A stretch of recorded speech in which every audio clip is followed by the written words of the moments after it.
Chers lauréats, bienvenue pour ce troisième ciné-débat de l'engagement. Bonjour à tous et bienvenue au cinéma. Des ciné-débats de l'engagement mis en place grâce au partenariat entre l'Institut de l'engagement et l'association Cinéma pour tous d'Isabelle Giordano.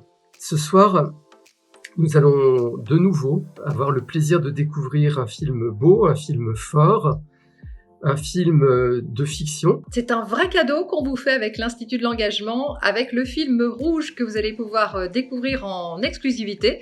En effet, un vrai cadeau, puisque très peu de gens ont vu ce film déjà, quelques personnalités du Festival de Cannes, où le film a été très bien repéré déjà. En tout cas, je suis ravie de vous le faire découvrir. Un film qui parle de gestion des déchets, de rejet polluant, d'économie locale, du rôle des journalistes, des médias, des lanceurs d'alerte. 3 bonnes raisons de voir Rouge. Tout d'abord parce que le film est coproduit par les frères Dardenne. Deuxièmement parce qu'il est réalisé par un type qui a énormément de talent, Farid Bentoumi, qui avait déjà réalisé Good Luck Algeria, qui était une vision assez drôle et en même temps très percutante sur des jeunes qui participaient aux Jeux Olympiques et qui représentaient l'équipe d'Algérie. Et puis il y a également dans ce film Rouge la présence de l'actrice Zita Andro, qui avait eu le César du meilleur espoir féminin pour Fatima. Et puis dernière raison, c'est un film qui nous parle de nous. On s'est tous posé la question un jour ou l'autre, qu'est-ce que je ferais si j'avais été pendant la guerre, la résistance ou dans une situation compliquée ? Eh bien Rouge, c'est cela, c'est un film qui pose la bonne question. Qu'est-ce que l'on ferait à la place de l'héroïne ? Est-ce que l'on dénonce ? Est-ce que l'on met en difficulté sa famille ? Et est-ce que l'on serait prêt à prendre des décisions délicates ou pas ? Intérêt personnel, intérêt général ? Voilà le type de questions que nous aborderons au cours du débat avec Marc et avec vous, les lauréats de l'Institut de l'engagement. Une belle occasion, de nouveau, de nous retrouver. Et je vous souhaite une très belle séance, un très bon film, avant de nous retrouver dans un moment après ce film, avec son réalisateur Farid Bentoumi et avec Isabelle Giordano. Très bonne séance.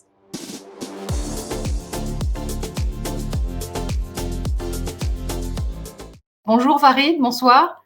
Donc il faut imaginer donc la salle virtuelle avec près de 400 jeunes partout en France qui ont vu ce film en avant-première. J'aimerais Farid que tu nous rappelles l'origine de ton engagement. Il vient de tes parents et ce qui t'a certainement donné envie de réaliser Rouge. Est-ce que tu peux nous rappeler ce que faisait ta mère aux Jeunesses communistes et ton père qui était également engagé dans un syndicat ?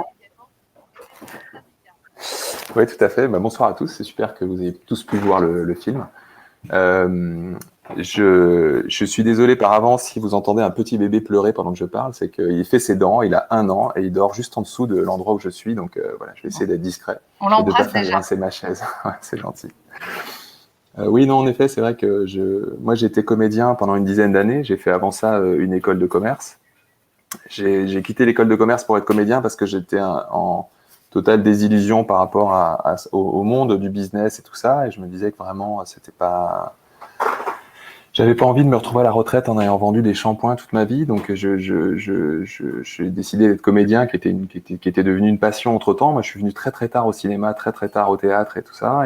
Parce que je viens d'une famille qui était en effet très engagée. Mon père était ouvrier. Il est resté ouvrier toute sa vie dans l'aluminium, dans des usines. Ma mère était institutrice pour des enfants en difficulté.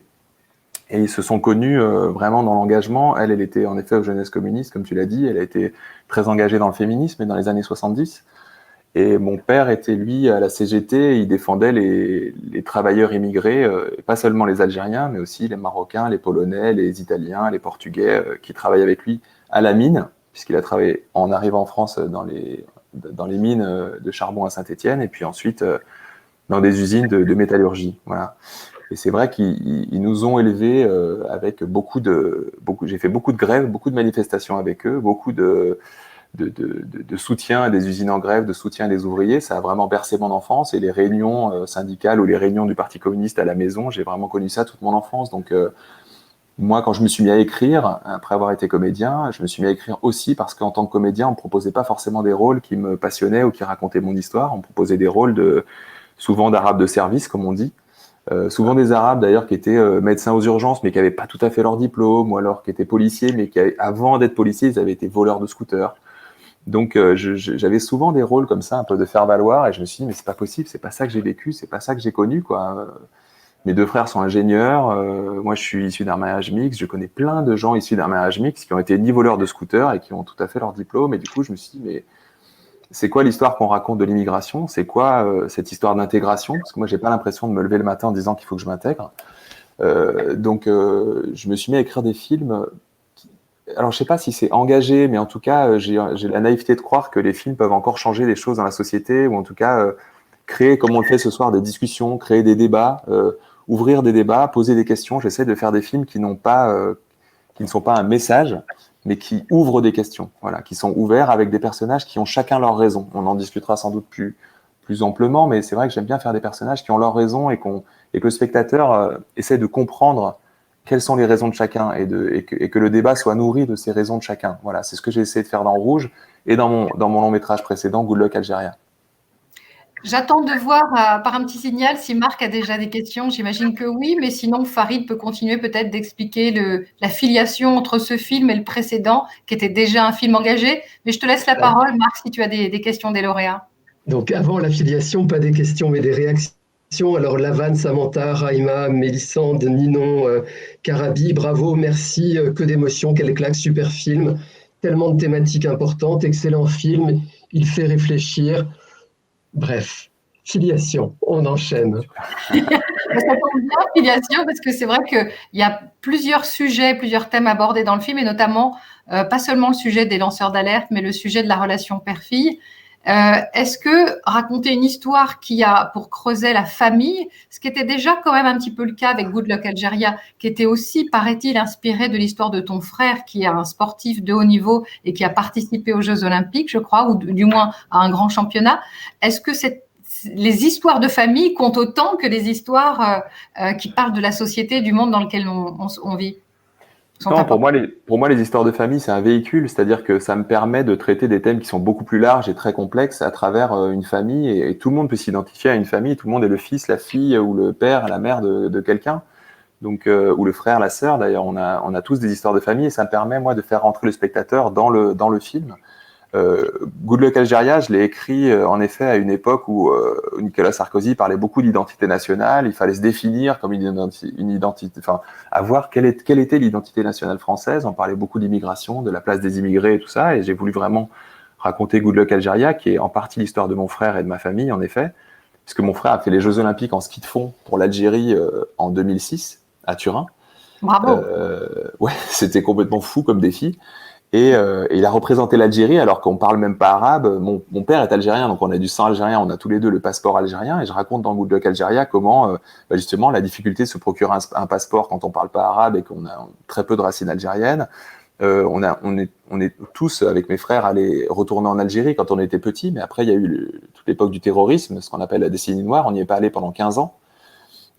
Et ça a été vraiment une vraie cassure avec nos racines, en fait, de 88 à 2003. On y est retourné après 2003. Et puis, le fait qu'ils fassent les Jeux ensuite en 2006. Moi, j'ai fait un documentaire sur ma famille. Je suis allé en Algérie avec mes frères. Et puis après, j'ai réalisé ce film, Good Luck Algérie. On a fait un vrai retour aux racines.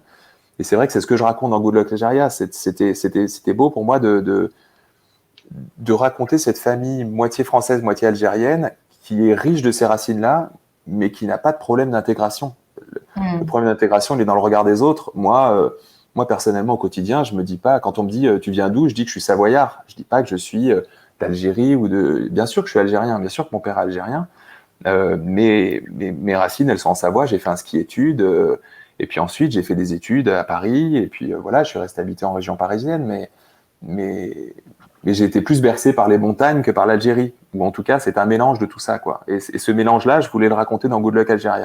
Et je voulais dire aux gens qui craignaient pour l'identité nationale ou qui aujourd'hui parlent de grands remplacements. Donc voilà, comme quoi il y aurait des étrangers qui vont remplacer les Français, mais les Français, ça n'existe que parce que c'est un mélange. Enfin, je veux dire, la France a été envahie des dizaines de fois. On est tous un mélange. Mon fils, qui s'appelle Lou, sa mère, elle est bretonne, il a des petits yeux de chinois, parce qu'en fait, il paraît qu'à une époque, la Bretagne, il y a eu des invasions mongoles, et donc il a vraiment des yeux de chinois, alors que c'est mon fils et que sa mère est bretonne. Donc voilà, ça raconte tout, en fait, je pense. Et aujourd'hui, c'est vrai que Rouge, je traite à nouveau d'un sujet qui est grave, qui est la santé au travail, qui est l'écologie, à travers l'histoire d'une famille. Ouais. Pourquoi j'ai choisi la famille? Pourquoi j'ai choisi ce nœud-là à l'intérieur du film? C'est qu'en fait, à force de me renseigner sur les lanceurs d'alerte, je voulais vraiment faire un film sur les lanceurs d'alerte parce que ils ont un courage que je n'arrive pas à comprendre. Ils ont un courage qui me dépasse complètement. Plus j'ai lu des histoires sur les lanceurs d'alerte, plus je me suis dit, mais ils sont incroyables. Et du coup, je voulais que Zita, le personnage de Nour, s'oppose à son père, s'oppose à sa famille, casse quelque chose de liens qui soit très très fort.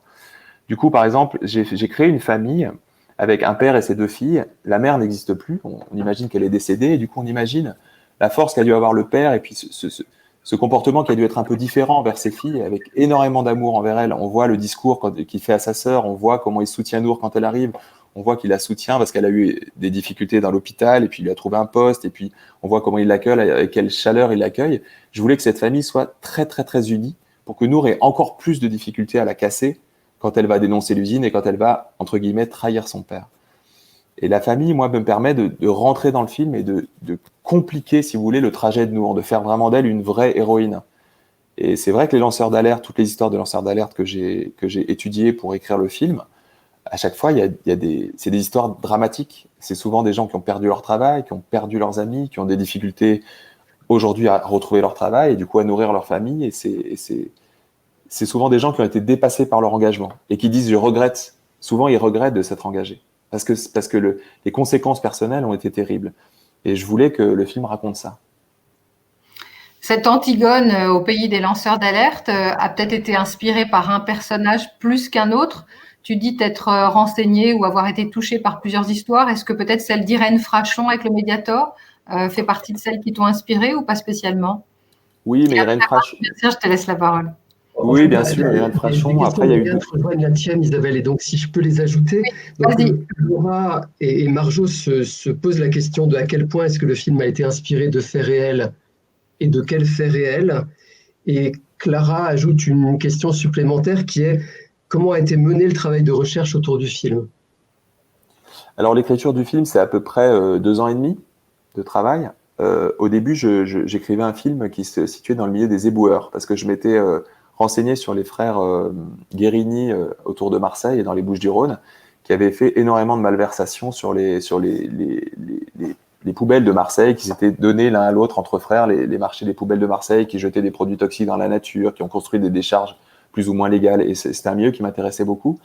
Mais c'est un milieu qui a été réglementé en 2011. Et du coup, quand je me suis mis à écrire, je me suis dit, ah non, c'est pas intéressant de travailler sur un sujet qui n'est plus d'actualité. Mais à force de me renseigner sur la région PACA, je suis tombé sur une usine à Gardanne, qui est l'usine Alteo, qui a rejeté des boues rouges dans la Méditerranée pendant un siècle. Et d'abord à terre, et puis ensuite dans la Méditerranée. Et je me suis dit que j'ai transféré l'histoire que j'avais écrite chez les éboueurs, puisque c'était déjà un père qui embauchait son fils et le fils qui lançait l'alerte. Donc c'est vraiment la même histoire que j'ai recréée dans l'usine, dans une usine dans le milieu industriel en fait. Et je me suis dit que ce serait beaucoup plus universel comme histoire. Et puis en écrivant, donc je me suis inspiré de cette usine-là. Inspiré de cette usine-là, ça veut dire j'ai lu tous les articles sur cette histoire-là, j'ai vu des documentaires sur cette histoire-là, j'ai suivi par exemple le blog de la CGT de l'usine pour avoir le point de vue des syndicalistes. J'ai rencontré le lanceur d'alerte qui a déclenché toute cette histoire en 2010, Olivier Dubuquois. J'ai vu le discours des directeurs de l'usine. Je me suis renseigné sur toutes les informations financières de l'usine, qui détenait cette usine, depuis quand, comment elle avait été revendue, les décisions qui ont été prises à différentes époques par les différents ministres qui ont dû encadrer la pollution de cette usine-là. Donc voilà, c'est vraiment tout l'historique de l'usine pour être un peu irréprochable. C'est ce que je cherche quand j'écris un film, c'est quand on écrit un film politique comme ça, engagé, je pense qu'il faut être irréprochable. Je pense pas que si un ouvrier aujourd'hui va me dire « mais non, ça c'est faux, ça c'est faux », c'est hyper important d'avoir des bonnes informations et d'être juste. Et pour être juste, je pense qu'il faut vraiment se documenter de tous les points de vue. Ensuite, quand je pars sur un principe de lanceur d'alerte, je me dis je vais me renseigner sur différentes histoires de lanceurs d'alerte. Donc en effet, il y a Irène Frachon, mais Irène Frachon, c'est dans un milieu médical qui est très codifié. Et moi, vraiment, le milieu de l'usine m'intéressait. C'est un milieu qu'on voit peu. Et les ouvriers, je cherchais un lanceur d'alerte qui soit au plus bas possible de l'échelle sociale, en tout cas. Et c'est vrai que je me suis renseigné plus du côté d'un lanceur d'alerte qui s'appelle Karim Ben Ali, qui était dans le nord de la France, qui est un intérimaire, qui conduisait des camions. Et ArcelorMittal lui a demandé d'aller rejeter des produits toxiques dans la nature, dans ce qu'on appelle un crassier. Dans les mines, à l'époque des mines, on rejetait tous les déchets miniers dans ce qu'on appelait des crassiers. Et donc ArcelorMittal lui demande d'aller rejeter des déchets toxiques là. Il filme ça. le film tourne un peu sur les réseaux, est récupéré par une journaliste de France 3 qui va en faire toute une histoire. Et donc, lui, il devient lanceur d'alerte un peu malgré lui, juste parce qu'au départ, ça l'a ulcéré. Il s'est dit, mais moi, je peux pas. Mes enfants, ils vivent dans le village d'à côté. On me demande de jeter des trucs toxiques. Il le filme juste parce que ça le rendait hors de lui. C'est un réflexe humain d'être lanceur d'alerte, je pense, au départ. Et donc, je m'intéresse à ce mec-là qui ensuite est au chômage, qui maintenant est dépressif. Ça fait 4 ans qu'il est au chômage, il s'en sort pas. ArcelorMittal lui a collé des procès sur procès, parce qu'il faut savoir que quand on est lanceur d'alerte, Olivier Dubuquois, qui a lancé l'alerte contre l'usine de Gardanne, par exemple, il a eu plus de 60 000 € de procès. Ça fait 10 ans qu'il est à mi-temps, alors qu'il était prof de géo, il s'est mis à mi-temps pour lutter, parce qu'en fait, ça lui prend tellement de temps de se défendre et de trouver des nouvelles infos sur l'usine qu'il a été obligé de se mettre à mi-temps. Donc, c'est des sacrifices entiers, en fait. Et c'est vrai que je me suis renseigné sur d'autres lanceurs d'alerte dans la banque, dans la pharmacie, dans d'autres milieux, mais le milieu ouvrier, c'était vraiment là que je voulais centrer l'histoire. Voilà. Donc, c'est 1 an et demi de documentation, et après 1 an où on bascule dans la fiction, c'est-à-dire qu'on essaye d'oublier la documentation, on essaye d'oublier la réalité pour rentrer dans la fiction et vraiment s'attacher à ces personnages. C'est passionnant, hein. Ouais. On a des journalistes en herbe parmi les jeunes qui ont suivi le film et qui suivent le débat. Et je ne sais pas s'ils sont plutôt dans la région parisienne ou ils sont partout en France, puisque là, on parle du Nord, on parle de Marseille, on parle de la Savoie. Alors, ils sont partout. Et Laura, par exemple, qui posait la question de est-ce que le film est inspiré de faits réels, écrivait sa question de Tel Aviv. Donc, voilà, l'Institut rayonne au-delà des frontières. Et puis, il y a probablement des journalistes en herbe ou des journalistes déjà expérimentés parmi les lauréats, mais on a aussi une comédienne et on a une lauréate, Pauline, qui a fait de la figuration dans le film. J'ouvre une toute petite parenthèse parce que la séance précédente, on avait passé donc un film qui s'appelle À l'air libre, un documentaire sur une expérience alternative à la prison qui se passe dans une ferme qui s'appelle Moyambri. Et un lauréat a fait un stage dans cette ferme. Le truc qui est juste incroyable. Et là, Pauline nous écrit, j'ai fait la figuration dans ce film. Je me souviens d'une scène où les héroïnes du film sortent du procès. Et cette scène a été coupée au montage. Pourquoi ? C'est intéressant. Je suis désolé, Paul. En fait, le premier montage du film faisait 2h12 et le film fait 1h25 à la fin. Donc, il y a plus de 40 minutes qui ont été coupées. C'est souvent comme ça. Elle a été coupée, cette scène, parce qu'à la fin, en fait, il y a un truc qui se fait rarement dans les films. Mais je suis pendant tout le film avec le point de vue de Nour. C'est-à-dire, c'est Nour qui nous fait découvrir l'action. C'est Nour qu'on suit partout. La caméra est très proche d'elle, très proche de son visage. Et je voulais vraiment qu'on soit dans ses questionnements et qu'on la suive. Et à un moment, le film bascule et on est dans le point de vue de Slimane. C'est-à-dire que Nour, on pense qu'elle va sortir les échantillons, on pense qu'elle va dénoncer l'usine. Et non, elle s'écroule et c'est Slimane qui va prendre la suite. Je voulais qu'il y ait un passage entre les générations comme ça. Parce que je pense qu'aujourd'hui, on en demande beaucoup à ceux qui ont 20 et 30 ans. On leur dit, voilà, il y a le réchauffement climatique, le monde est en crise, il va falloir trouver des solutions. Mais en vrai, ceux qui sont au pouvoir, ils ont 50 ou 60 ans. Et c'est à eux de bouger dès aujourd'hui. On ne peut pas attendre que la génération qui a 20 ou 30 ans fasse des changements dans 20 ans. Pas du tout. Je pense qu'il faut que la génération de 20 ou 30 ans réveille ceux qui en ont 50 ou 60 et que alors, je ne sais pas si ça marche encore. Oui, mais... Oui. Oui. Et que cette génération qui a 50 ou 60 ans, qui est au pouvoir, puisse changer les choses dès aujourd'hui. C'est ce qu'on leur demande. Et cette scène a été coupée à la fin parce que justement, comme elle est dans le point de vue de Slimane, on a une espèce de redescente. Une fois qu'il a dénoncé l'usine, on a une redescente, j'avais envie d'aller vite à la fin et j'avais envie surtout qu'il retrouve sa fille le plus vite possible. Et du coup, la sortie du tribunal, ça faisait une scène un peu molle à la sortie. On s'en fout un peu de savoir que Nour, elle a été jugée. Je pense qu'elle a suffisamment reçu pendant le film, elle a suffisamment ramassé, elle a suffisamment donné d'elle-même. Savoir qu'elle a été jugée, c'était finalement assez anecdotique par rapport à l'histoire du père qui est vraiment devenue centrale dans le film. En fait, au cours de montage, on a vraiment tout recentré sur l'histoire père-fille. Avant, il y avait plein d'autres choses sur les activistes, il y avait plein d'autres choses sur le journaliste, il y avait beaucoup de discours qu'on a coupés petit à petit, quoi. Voilà. Et pour répondre à ceux qui veulent devenir journalistes, dans l'idée de faire un film le plus juste possible et le plus irréprochable possible, avant de tourner le film, quand je suis dans les dernières versions, je fais lire mon film par un patron d'entreprise, par un syndicaliste, par une infirmière du travail, par un médecin du travail et par un journaliste. C'est-à-dire tous les personnages principaux, leur façon de parler, leur façon d'être, leur façon de se comporter avec les autres. je le fais lire par des professionnels pour qu'ils me disent, bah non, en fait, ça se passe pas comme ça se passerait comme ça oui, ça non. Et donc, le journaliste la journaliste qui est jouée par Céline Salette, j'ai voulu un journal indépendant, j'ai voulu une journaliste indépendante qui vit en province, qui télétravaille déjà, puisque maintenant il y a plein de journalistes qui vont en province, qui vont creuser leur dossier, qui prennent le temps de creuser leur dossier, qui sont pas dans la folie de l'activité parisienne et qui depuis chez elles, travaillent leur dossier et envoient leurs articles. Et donc voilà, c'est un journalisme moderne, engagé.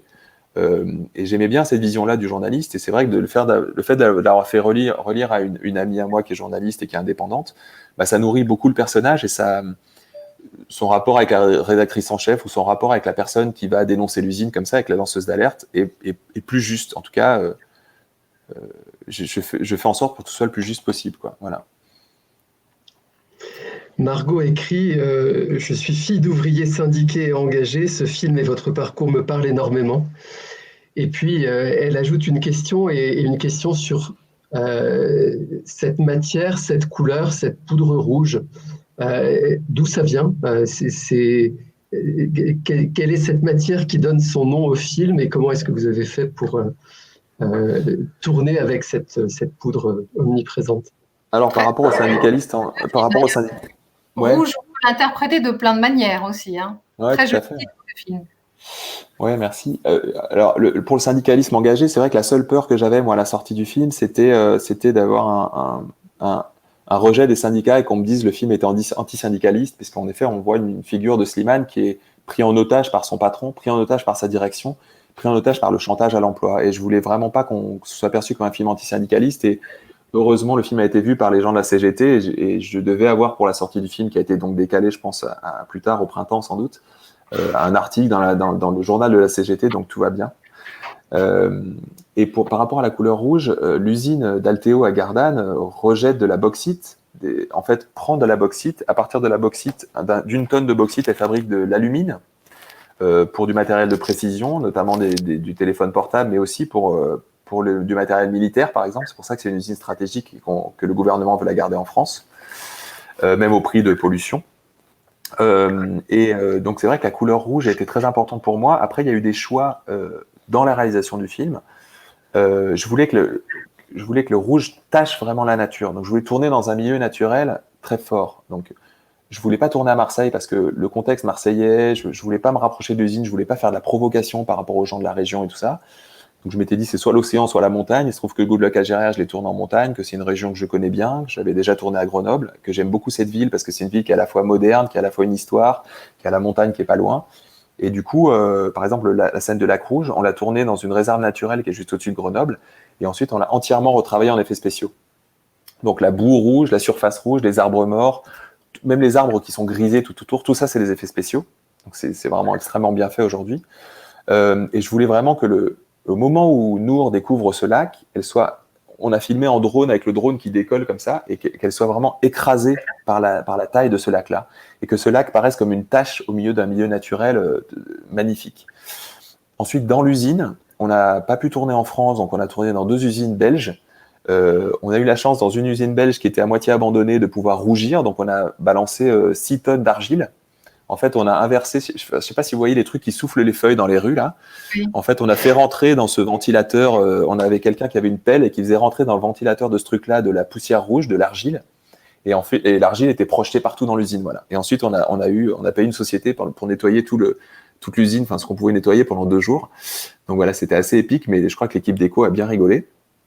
Et on a tourné aussi dans une usine chimique où là, on pouvait pas du tout salir parce que c'était une usine chimique qui était abandonnée, mais ils revendaient l'usine pièce par pièce, donc on pouvait pas salir. Et donc là, c'est des effets spéciaux. Donc il y a un mélange d'effets spéciaux dans plusieurs usines différentes. Il y a aussi une usine en Savoie où on a tourné uniquement l'extérieur, le parking et les bureaux. Et c'est l'usine qui est représentée en plan large, en fait, qu'on voit. Et tout le rouge a été rajouté en effets spéciaux. L'usine n'est pas du tout rouge, elle a été rajoutée en effets spéciaux. Donc c'était un peu un défi dans la réalisation et pour la déco de mélanger ces 3 usines, plus la scène de tunnel qui a été tournée encore dans un autre endroit, qui est un tunnel sous une ville en Savoie qui s'appelle Albertville et qui est un tunnel d'évacuation des eaux usées. Donc voilà, il y a un mélange de 4 usines, mais c'est la magie du cinéma, c'est d'essayer de faire un seul décor avec 4 décors différents.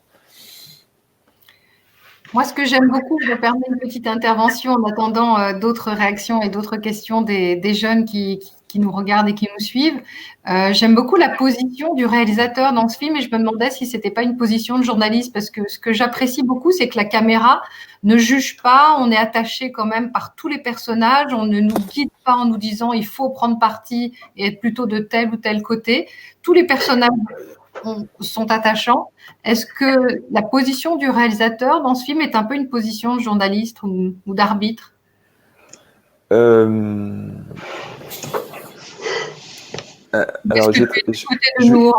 non, je vais vous répondre en vous parlant d'une autre anecdote. Quand j'ai commencé à écrire le film en octobre 2016 et en avril 2016, on s'est rendu compte que en bas de chez moi, là, à 100 mètres d'ici, à 50 mètres de l'école de ma fille, il y avait une usine qui polluait, qui rejetait du chrome 6, qui est une substance qui est interdite partout en Europe, sauf pour Airbus, qui a négocié avec l'Union européenne une dérogation pendant 15 ans pour utiliser cette substance qui est cancérigène, qui est polluante et qui est ultra toxique. Donc voilà, les lobbies industriels sont hyper puissants en Europe. C'est aussi ça que raconte le film quand il dit, quand le patron de l'entreprise dit que voilà, il y a des gens au-dessus et qu'en fait on voit le grand patron à Vancouver qui prend les décisions. C'est intéressant de voir qu'il y a toute une chaîne hiérarchique comme ça. Bref. On commence à faire des manifestations avec les parents d'élèves contre cette usine où il y avait 13 employés. Et moi, je me retrouve, fils d'ouvrier qui a passé son enfance à manifester pour que les usines soient maintenues, à manifester du côté des ouvriers, à être de l'autre côté, à manifester contre les ouvriers. On se fait taper dessus par les CRS parce qu'on bloque l'usine, on n'a pas le droit de bloquer une usine, donc les CRS viennent vraiment nous taper dessus, hein, vraiment, avec des gaz lacrymogènes et tout.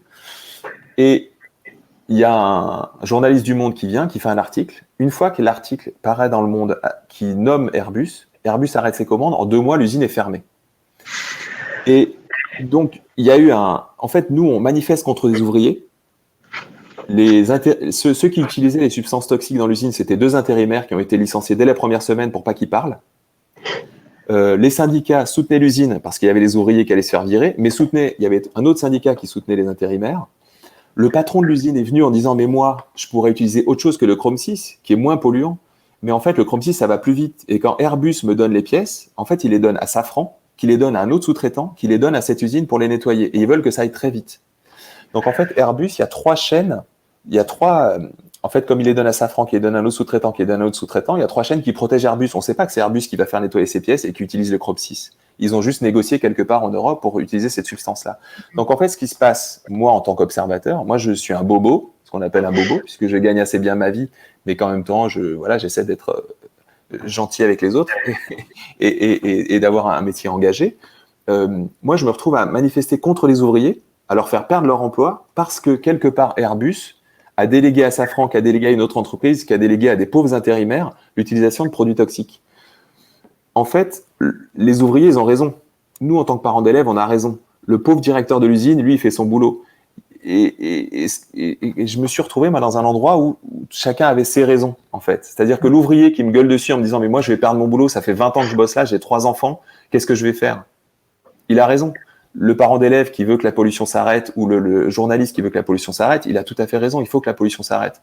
Donc, le film raconte qu'en effet, on est pris, nous, à notre petit niveau, en otage par des gens qui sont à un niveau bien au-dessus et qui ont le pouvoir de décision, qui ont le pouvoir de décider. C'est ce que raconte le film. Silman, on peut considérer que c'est un salaud, parce que, en effet, ses collègues se tuent la santé au travail. On peut considérer que c'est un salaud parce qu'il cache l'accident de l'intérimaire. Mais en vrai, Slimane, il le dit à un moment, il dit « Moi, ma parole, elle vaut rien ». Alors, ce qui est un aveu de faiblesse incroyable, parce qu'il a parlé, c'est un beau parleur, il parle hyper bien, à la réunion, il fait taire tout le monde, il parle hyper bien à sa fille, il dit « Tu comprends pas, c'est moi qui comprends », il règle tous les problèmes dans l'usine, on voit qu'il est partout à la fois. Et à la fin, il a cet aveu d'impuissance en disant « Moi, ma parole, elle vaut rien », et c'est vrai qu'elle vaut rien, sa parole. Et même Gourmet, il a raison, le patron de l'entreprise, il a raison quand il dit « Mais moi, tous les jours, je me bats pour cette usine. Je suis là à 5 heures du match, je me bats tous les jours pour cette usine. » Mais en vrai, lui, il est aussi impuissant. On lui donne pas les moyens de dépolluer. Mais c'est certainement cet éloge de la complexité, c'est jamais binaire, c'est certainement ce qui a plu aux jeunes. Marc, est-ce que tu as des remarques peut-être dans ce sens ou dans... Alors, j'ai des remarques, bien sûr, sur la dimension politique du film. Avec Aude, par exemple, qui pose la question, est-ce que c'est une dénonciation de l'industrie lourde? D'autres qui posent la question de, est-ce que c'est une dénonciation de la corruption politique? Et puis Alain de Grenoble qui ajoute une question supplémentaire. Est-ce que ce film ne fait pas finalement l'apologie d'acteurs radicaux en discréditant des acteurs plus conventionnels et ce que tu disais, Farid, tout à l'heure, en discréditant au passage peut-être des syndicalistes ou des syndicats? En fait, l'usine Alteo à Gardanne, par exemple, elle a rejeté pendant un siècle, et là, aujourd'hui, il devait y avoir une prise de décision pour le rachat de l'usine. Il y avait 8 entreprises qui vous devaient la racheter, il y en a 2 qui peuvent la racheter et qui vont changer le processus de fabrication pour arrêter de polluer. Donc en fait, ça fait 40 ans que des écologistes se battent contre cette usine, alors qu'en fait, on se rend compte que c'est possible de ne pas polluer. C'est juste qu'il faut un investissement de 10 ou 15 millions. Voilà, c'est tout. Cet investissement-là, l'entreprise qui tenait l'usine ne l'a pas fait. Il se trouve que le député de Gardanne, il est écolo. Lui, il a ses raisons. Il est élu par les gens de la circonscription, donc il a raison de se battre pour l'emploi dans l'usine. La maire qui est communiste, elle a raison de se battre pour l'emploi. Si vous voulez, le film, comment dire, il prend pas ni le parti du député, ni le parti. Il dit pas les politiciens sont pourris, il dit pas les patrons sont pourris, il dit pas les syndicalistes sont pourris. C'est pas ça que raconte le film. C'est que il dit juste que, en fait, si on s'assied pas tous autour d'une table et qu'on considère pas les raisons des autres, on trouvera jamais de solution. C'est pas en disant il faut absolument fermer l'usine, il faut absolument fermer l'usine qu'on va trouver une solution. C'est pas vrai, c'est pas une solution. Il y a des écologistes radicaux qui disent il faut fermer l'usine et qui vont balancer des cocktails Molotov. Ça n'est pas une solution. Pourquoi ? Parce que si l'usine ferme, ils vont l'installer en Malaisie ou en Guinée ou autre part en Afrique. Ils vont polluer en Afrique avec des normes qui sont beaucoup moins draconiennes qu'en France. Donc, délocaliser cette usine et la fermer, ça n'est pas une solution. Il se trouve que nous, notre usine à Montreuil qui a fermé, l'activité a été délocalisée à Rouen dans une autre filiale qui, elle, ne pollue pas. Et ça fait déjà 20 ans qu'ils ont trouvé un procédé pour ne pas polluer. Ils n'utilisent plus le chrome 6. Et donc, c'est une fin heureuse. En tout cas pour l'usine, mais c'est une fin malheureuse pour les 13 employés qui ont perdu leur travail. On ne peut pas aujourd'hui dire il faut que les usines arrêtent de polluer sans investir et sans, malheureusement, qu'il y ait des usines qui ferment. C'est un débat qui est beaucoup plus global que ça, c'est-à-dire que, par exemple, Fessenheim, l'usine nucléaire, elle était trop vieille, ça fait des années qu'on devait la fermer. Mais c'est 3000 emplois. Donc, soit on est radical écologiste et on dit il faut fermer cette usine, elle est dégueulasse. Soit on est radical du côté des ouvriers et dire c'est impossible, il y a 3000 employés. Soit on essaie d'être un peu moins radicaux, on se pose autour d'une table et on se dit qu'est-ce qu'on fait avec ces 3000 employés ? L'usine, elle doit fermer, de toute façon. Mais qu'est-ce qu'on fait avec les 3000 employés ? En fait, on se rend compte que le nucléaire, il va y avoir des dizaines d'années pour essayer de recycler le matériau nucléaire. Ces 3000 employés, formons-les à recycler ces matériaux nucléaires, formons-les à détruire la centrale, à démonter la centrale. Et c'est ce qui se passe actuellement, c'est qu'il y a toute une partie des employés qui est utilisée à ça. Formons-les pour fabriquer des éoliennes ou pour travailler dans l'hydroélectricité ou pour fabriquer des panneaux solaires.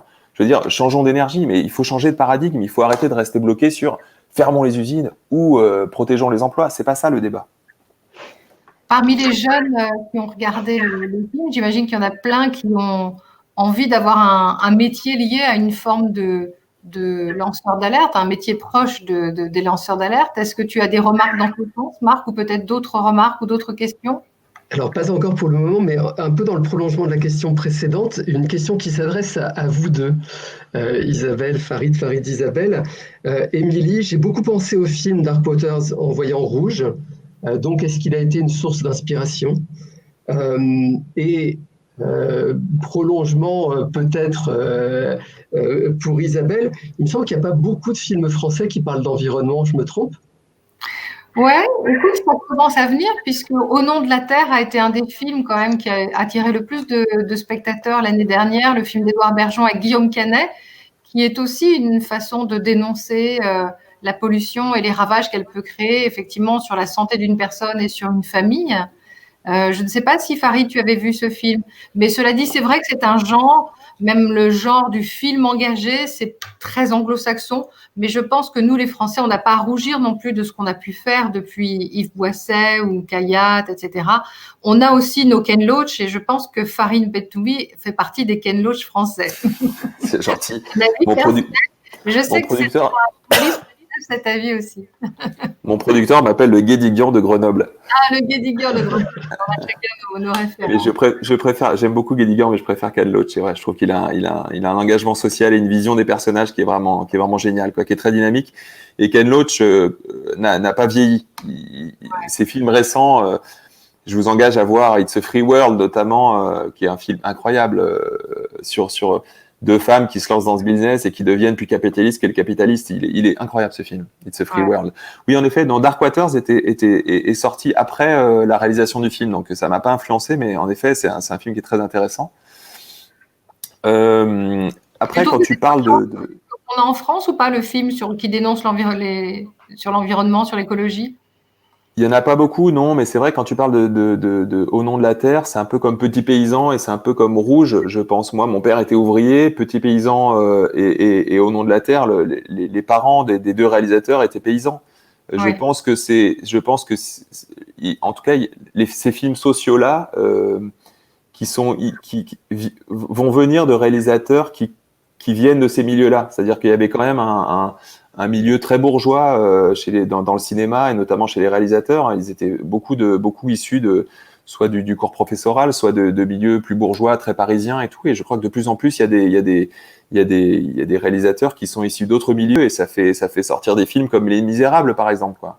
Ouais. Ça fait sortir des films qui sont nouveaux. Sur le cinéma engagé, tu sais, Farid, que parmi tous les jeunes qui nous regardent, tous sont engagés et ont envie d'avoir en tout cas un métier qui soit lié à l'engagement. Qu'est-ce que tu aimerais que les spectateurs ressentent à la sortie du film Rouge? Qu'est-ce que tu aimerais que ton film provoque?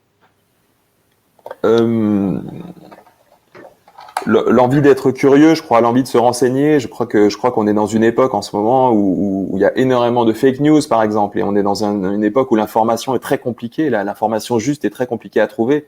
On a de plus en plus d'informations, mais du coup, dans ce brouillard-là, c'est très compliqué. Et je pense que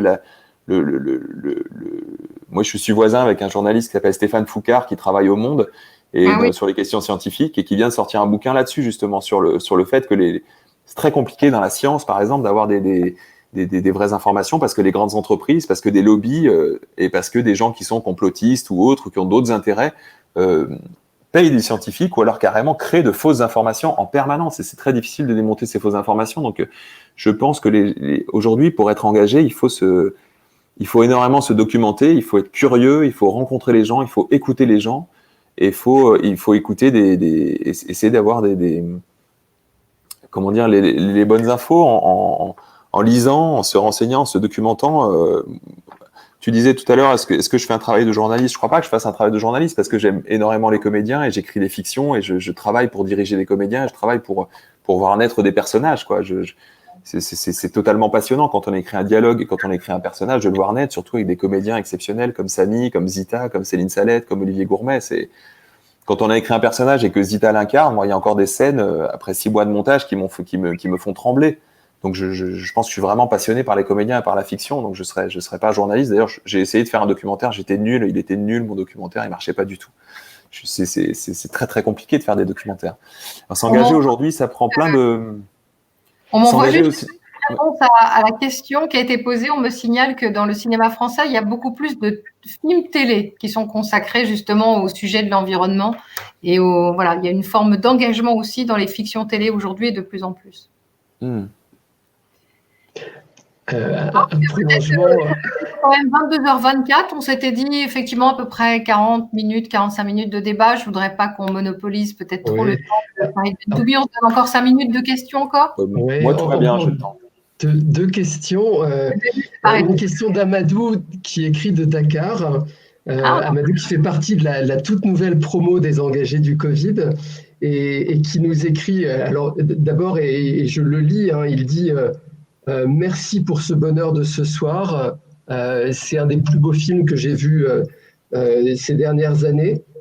Et ma question, c'est comment résister? Comment avoir le courage de Nour? Et dans le prolongement de ce que tu expliquais, Farid, sur le rôle des lanceurs d'alerte, comment avoir le courage de faire ça? Comment, face à des situations complexes, comment face à des dilemmes, résister, avoir le courage, s'opposer? C'est très compliqué de répondre à ça. On le voit dans le film, Nour, elle le fait presque malgré elle, c'est-à-dire qu'elle est infirmière, elle a choisir un métier de soins, c'est déjà un engagement en fait. Choisir d'être infirmière, on le voit aujourd'hui, les infirmiers, les médecins qui soignent dans les hôpitaux, c'est un métier d'engagement. Ils n'ont pas besoin d'être lanceurs d'alerte, ils sont déjà totalement engagés pour la société, engagés pour les autres. Je veux dire, être journaliste, c'est un métier d'engagement, faire du cinéma, c'est un métier d'engagement quelque part. Aujourd'hui, il y a 1000 façons de s'engager. Je ne crois pas qu'il faille forcément être lanceur d'alerte pour viser plus de justice dans notre société, quoi. Ne serait-ce que si on a les moyens, aider des associations humanitaires, ne serait-ce que passer du temps, ne serait-ce que déjà payer ses impôts, payer ses charges correctement, ne serait-ce que, je sais pas, essayer d'être juste. Quand on voit quelqu'un se faire insulter, le défendre, quand on voit dans le métro des choses pas justes, je crois que c'est aussi un travail du quotidien. Je crois pas qu'il faille être lanceur d'alerte pour être pour se dire ah bah voilà, ça y est, je suis suffisamment engagé. Je pense que c'est vraiment un truc du quotidien. Même politiquement, on a tous la chance de pouvoir voter, de vivre en démocratie. C'est énorme cette chance de pouvoir voter. Il faut l'utiliser. Je comprends pas aujourd'hui les gens qui ne votent pas, quoi. Même s'ils se disent pas satisfaits des partis, même si on peut pas ne pas voter. C'est un des premiers engagements. Et après, chacun trouve sa voie. Moi, c'est ce que je disais. C'était impossible pour moi de continuer à travailler dans une école de commerce, de travailler pour une marque. J'ai travaillé 2 ans chez Air France. C'était impossible pour moi. J'ai encore des copains qui travaillent chez L'Oréal et qui vendent du shampoing et qui sont très heureux avec ça. Et j'ai même un copain qui va travailler chez L'Oréal en Chine. Moi, aujourd'hui, je ne pourrais pas vendre du shampoing en Chine. C'est impossible, vu la dictature qui est devenue la Chine, vu le régime actuel là-bas, vu comment les riches dans ce pays-là se comportent, ceux qui ont les moyens de se payer des shampoings de luxe, je ne pourrais pas travailler là-bas. Ce serait contre tout ce que j'ai appris, contre tout ce que je sais, contre toutes mes valeurs, quoi. C'est une belle définition d'engagement, en tout cas, hein, et je crois que ça dresse un chemin, ouais. Tous ceux que tu côtoies, Marc, au quotidien, tous ces jeunes de l'Institut de l'engagement. Et peut-être une dernière question, et peut-être une question touchy, mais j'en sais rien. Wafa me demande de souligner, et elle dit que c'est important, qu'elle est étudiante en psychosocial et qu'elle est d'origine algérienne. Et elle se demande, finalement, dans le film, ça sert à quoi que la famille soit d'origine algérienne? Qu'est-ce qu'on en fait? À quoi ça sert? Et ça changerait quoi si c'était une banale famille française? Très bonne question. Alors, moi, pour moi, c'est une banale famille française, mais juste il s'appelle Slimane et Nour. Mais justement, ça ne change rien. Céline Salette, elle est journaliste, elle est enceinte, et justement, ça ne change rien. Parce qu'en fait, quand on est enceinte, quand on est une femme, souvent on travaille jusqu'à 7 mois, 8 mois, à moins d'avoir un problème médical vraiment grave. Souvent on travaille, et voilà, elle est journaliste, elle continue à travailler. Nour, c'est une femme. Elle est lanceuse d'alerte, oui, elle travaille dans une usine, et alors, il n'y a pas de sexisme contre elle, elle dit pas tous les jours, ah ben moi je suis une femme et du coup je vais me battre comme ça et tout. Non, juste elle s'engage comme un humain. D'ailleurs, ce qui est assez paradoxal, ce qui est assez intéressant, c'est que le personnage de Nour était écrit pour un garçon. J'ai vu une trentaine de garçons, j'en ai casté un, j'ai commencé à travailler avec lui, et après je me suis dit, ah là là, un garçon, le rapport père-fils, on l'a beaucoup vu, je l'ai fait dans Good Luck Algeria, je l'ai fait dans mon dernier court-métrage. Et puis j'adorais Zita, j'avais vraiment travaillé avec elle, et 3 mois avant le tournage, j'ai changé le rôle, j'ai réécrit le rôle pour une fille, donc pour Zita en Enro, sans rien changer au rôle. Mais rien. J'ai juste changé le prénom de Nour, les participes passés pour que ce soit correct grammaticalement, et je n'ai rien changé au rôle. Et en fait, ça crée une modernité dans sa relation à son père, dans sa place dans l'usine, dans sa place avec les collègues, même avec Polo et tout ça. C'est juste que c'est une femme, c'est tout. Qu'est-ce que ça changerait que Slimane s'appelle Jean-Paul ou que Nour s'appelle Louise?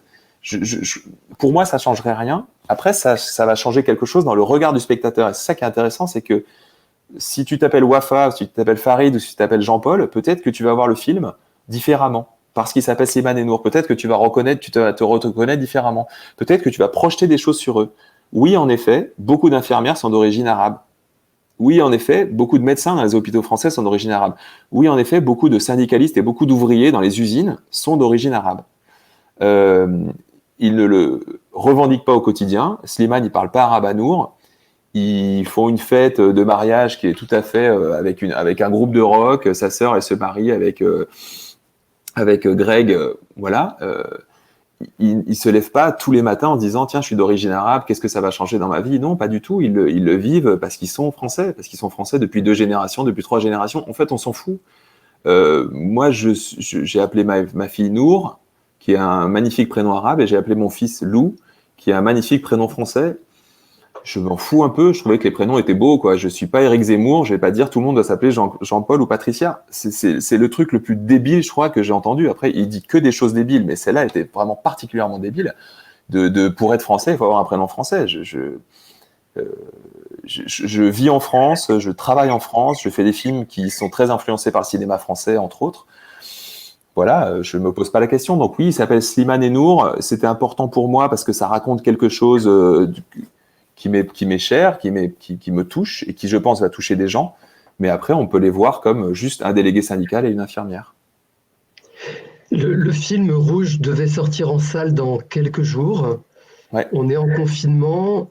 Pour les spectateurs, pour celles et ceux qui aiment aller au cinéma, c'est une frustration dingue. J'imagine que pour toi, qui as passé 3 ans à bosser sur ce film, la frustration, elle doit rendre plus dingue encore. Et pourtant, tu es déjà en train de préparer un autre film. Comment est-ce qu'on fait pour garder l'énergie de préparer un autre film dans ce moment de frustration, quoi? C'est un moment de frustration, mais c'est aussi un moment de brassage d'idées politiques et d'engagement qui est énorme. Je parlais des fake news tout à l'heure, mais il y a plein de choses qui se passent en ce moment avec l'élection de Trump qui était incroyable, avec la défaite de Trump, pardon, qui était incroyable. Enfin, il n'a pas encore perdu, hein, il se dit pas encore, il se dit pas encore vaincu. Mais voilà, tout ce qu'on voit sur les fake news en ce moment, c'est incroyable. Tout ce qu'on voit avec le masque, les vaccins, on vit une époque qui est quand même complètement folle et qui donne envie d'écrire. Alors après, c'est très troublant parce qu'il se passe tellement de choses que pour écrire un film engagé aujourd'hui ou un film politique ou un film sur la société, c'est très bizarre parce que la société, elle est comme sur les sables mouvants. Tout change en permanence. Moi déjà, si je n'écris pas de film, je n'ai pas de travail. Hein. C'est mes idées qui me font vivre, donc je suis bien obligé de travailler, de trouver des idées en permanence et de chercher des idées. Donc oui, en effet, j'écris le prochain film.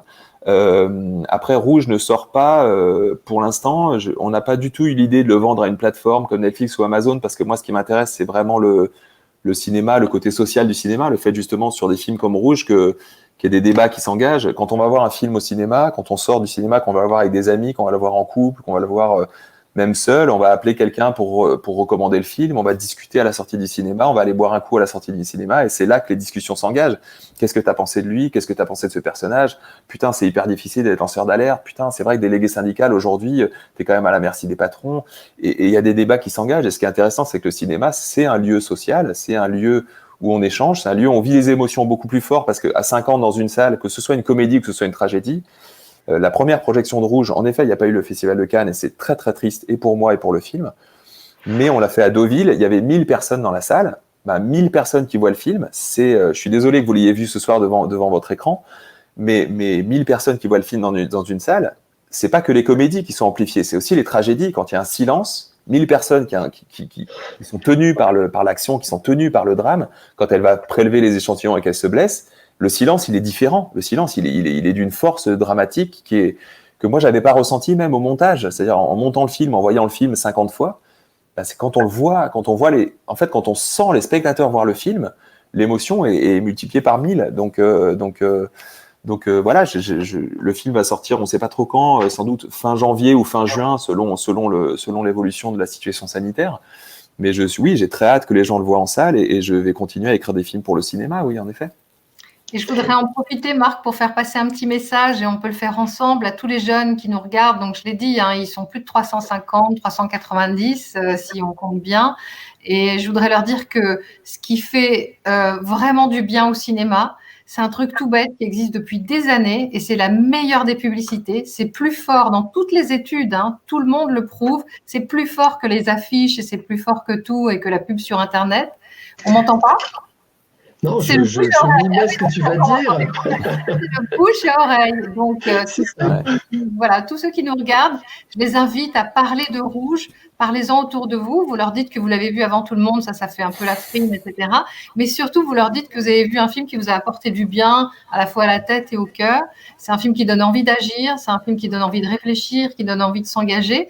Et dès que vous allez commencer à avoir des affiches un peu partout, donc soit fin janvier, je l'espère, soit dans le courant de l'année, et peut-être fin juin, n'hésitez pas, commencez à en faire le buzz, comme on dit en bon français, et ça aidera le film et ça sera important. Et puis vous allez certainement lire beaucoup d'articles dans la presse parce que je pense que les journalistes vont vraiment s'intéresser à ce film pour continuer d'en débattre voilà, avec tout le monde. Merci beaucoup à Farid. Et peut-être une dernière question. Est-ce que tu aurais un message ou un conseil peut-être à donner à tous ces jeunes qui nous regardent et qui ont envie d'avoir un métier où ils peuvent, comme toi, se nourrir de leur engagement et s'épanouir dans leur engagement? Justement, je pense que la situation actuelle, c'est assez intéressant de voir tous ces Parisiens qui partent vivre à la campagne, ou tous ces gens qui changent de métier, ou tous ces gens qui se disent mais en fait c'est pas ça que je voulais, mais en fait on sait pas trop ce qu'on veut en fait. Hein. Moi-même, je sais pas trop ce que je veux. C'est une période qui nous bouleverse et qui est très étrange, mais qui est propice à la réflexion et où je pense justement on doit se dire mais qu'est-ce qu'on veut pour être heureux, et il y a des gens qui vont se quand même ce que raconte mon film, et je pense que c'est pas ça justement, ça peut-être c'est ce qu'on a du mal à retrouver dans pas mal de films français, c'est que mes personnages ont des métiers, et que avant même d'être lanceurs d'alerte, avant même d'être des syndicalistes, ils ont des métiers, et dans leur métier ils s'engagent. Et c'est ce que je disais, être infirmière c'est un engagement, être directeur d'une usine c'est un engagement, c'est passer toute sa journée au boulot, et être journaliste engagé comme ça, on le voit, Céline, elle est habitée par son métier. Je crois que c'est important de bien choisir son métier. Je crois que c'est important de choisir l'endroit où on va passer 8 heures par jour à défendre ses idées, à mettre ses compétences. En fait, ce qui m'a rendu très très triste en école de commerce, c'est que je voyais des copains à moi qui étaient ultra compétents, qui étaient brillants, qui avaient une intelligence, mais vraiment inimaginable, qui lisaient des bouquins en 2 heures, et qui mettaient toute cette intelligence et toute cette capacité sociale au service d'entreprises qui vendaient des shampoings. Alors j'ai rien contre le shampoing, je reviens toujours sur le shampoing, mais qui vendaient, je sais pas, qui vendaient parfois des armes, qui vendaient parfois des. Voilà, je pense que si vous avez des compétences utiliser ces compétences, on a tous des compétences qui vont être différentes. Il faut arrêter de mettre en avant forcément la réussite scolaire. C'est pas que la réussite scolaire. Il y a des gens qui sont. Si vous êtes excellent cuisinier, je suis désolé, mais faire un restaurant qui soit accessible à tous et bien nourrir les gens, et c'est un engagement. C'est un engagement. Ça rend les gens heureux. C'est une façon de s'engager. Voilà. Je pense que s'engager dans notre société, c'est trouver l'endroit où on va apporter le plus par rapport à nos compétences et par rapport à ce qu'on aime faire. Et souvent, l'endroit où on est heureux, c'est l'endroit où on apporte le plus à la société. Isabelle nous a parlé du bouche à oreille. J'aimerais, Isabelle et Farid, que vous fermiez les yeux juste un instant pour imaginer. Alors Farid, en fin de matinée, quand on s'est parlé, je t'ai dit à quel point les lauréates et les lauréats sont belles et beaux. Imagine leur belle clameur. Imagine le tonnerre d'applaudissements de cette salle virtuelle, imaginez-le. Merci infiniment Farid, merci infiniment Isabelle pour ce beau moment de cinéma ensemble, pour ce moment de débat. Vive le cinéma, vive le débat. Oui, parlez de rouge autour de vous, continuez à parler de rouge entre vous, des thématiques qui l'habitent, qui l'animent. Merci beaucoup, bonne soirée à toutes et à tous, et pour les lauréates et les lauréats, ouais, vous êtes belles et vous êtes beaux. À bientôt. Merci à tous. Continuez à vous engager. Merci beaucoup. Et à bientôt au cinéma. Ouais.